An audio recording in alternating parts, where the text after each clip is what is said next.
The sun slowly crawled over the horizon, casting gold over a still roadside diner. Steam rose from coffee cups, blending with the aroma of bacon, motor oil, and leather. The rumble of Harley motors growled through the air. The Hells Angels had broken for breakfast.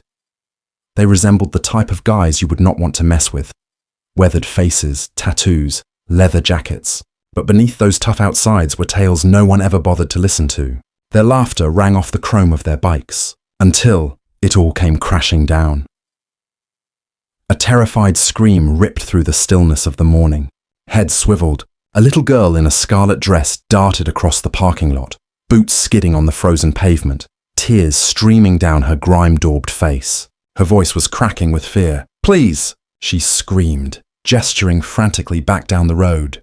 "They're beating up my mama!" "Somebody save her!" The whole diner came to a stop. Even the engines went quiet. A couple of drivers glanced over, but didn't budge. And then, one man got up. "If you still have faith in kindness, in second chances, in individuals who do what is right when the world does not look, then take a moment to like, share, and subscribe to Kindness Corner, because what you see next will restore your faith in human beings."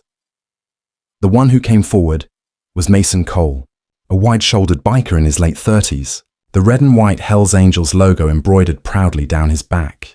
He'd witnessed a lot of fights, betrayal, and blood in his existence, but never a child so scared, so desperate. He got down on the floor before her, holding her shaking hands still. "Where's your mama?" he asked gently, his voice coarse but kind. With tears, she nodded once more down the long, winding road, to a group of rusty, dilapidated trailers half hidden in the trees. "They're beating her!" she barely breathed. "Please save her." Mason didn't think twice. His jaw set, his eyes firmed. "Tank, Ryder, come on." The three men mounted their Harleys. Engines roared to life. Tires squealed as they sped away, leaving behind a whirlwind of dust. The diner returned to silence. One of the bikers carefully wrapped the little girl in his leather jacket and carried her inside. She sat at the window, small and shaking, eyes fixed on the road as the red taillights disappeared in the distance. Minutes went by. Then faintly, the noise of pandemonium rebounded back. Angry yells, a scream by a woman, the hum of engines piercing the brutality. Mason and his brothers had located the trailer.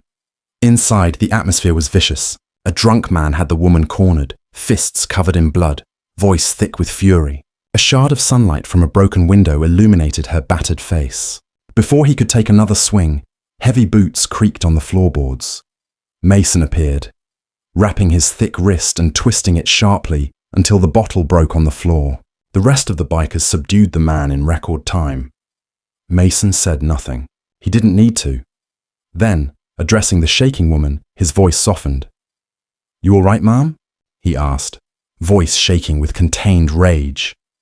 Carla weakly nodded, tears streaming down her battered cheeks. In the distance, the distant howl of police sirens began to sound. Someone must have called it in. When the officers arrived, the bikers didn't flee. They didn't have to. They simply stood calmly in the yard, palms up, while the little girl held onto Mason's leg. Carla moved forward, shaking as she told it all. The man who had attacked her was her ex-boyfriend, just out of jail that morning. He had found her and lost his temper.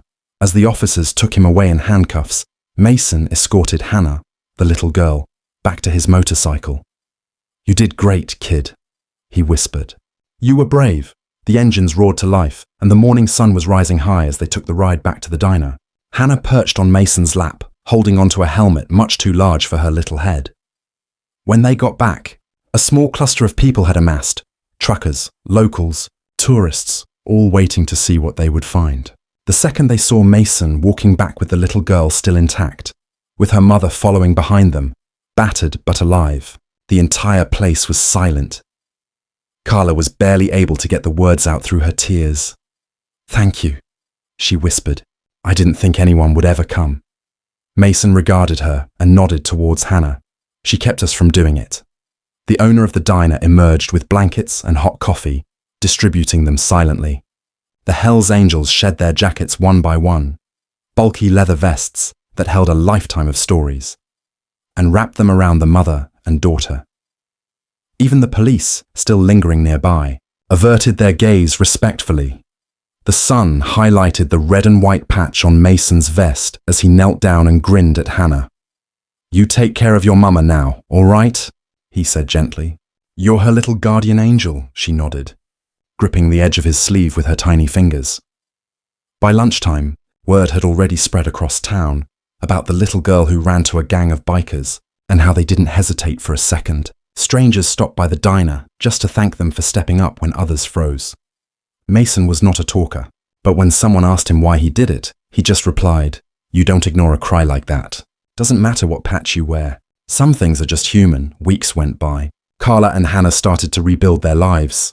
People in the community came out to support them, with food, furniture, even a small apartment in town, and every Sunday morning, the roar of motorcycles outside the diner, Mason and his brothers stopping by to check in, bringing over groceries, and occasionally sitting patiently with a cup of coffee, with the sound of a child's laughter echoing around.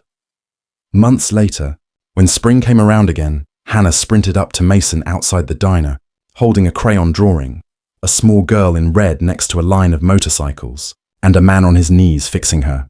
"This is us," she announced. Mason studied the drawing for a long moment before carefully folding it and putting it into his vest. "That's going with me wherever I ride," he said. If this tale warmed your heart, kind strangers, or share and subscribe to Kindness Corner, because sometimes the hardest hearts conceal the greatest kindness. Wybuan. And before you leave, ask us in the comments, what would have been your action if you were one of those motorcyclists?